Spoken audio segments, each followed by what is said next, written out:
Welcome back to Cooking with Nack. Tonight, I'm going to show you how to poach an egg in the microwave. Oh god, what is that, a shell? Oh man, I cracked the egg. Well, obviously, step one is to crack the egg into a small bowl like so, but not get any shells in there. Okay, now, step two. Take a small amount of water, this is a big glass of water. Dump a tiny bit in on top of the egg. Okay, just like that. And then stab the yolk, just like that. I busted it. You don't want it to bust, you just want to put holes in the top. Then, you take a plate and put it over the top, creating a seal inside. That way the steam can evaporate and cook the egg in the microwave. Alright, I will put it in at 30-second intervals and watch closely.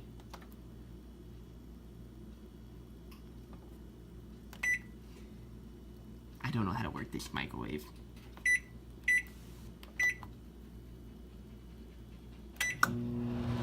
Here we go.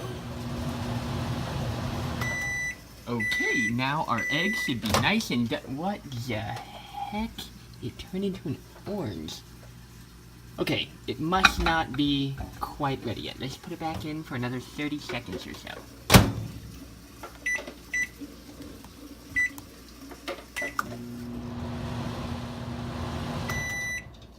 Okay, it is now complete. Sorry about that little bit in the middle. It seems to have turned into an orange. So make sure you cook it all the way so that it does not become an orange. Now you can see it looks kind of gross. However, it tastes just like a poached egg. Now you can feel free to season this to taste and enjoy. Thanks for watching and subscribe.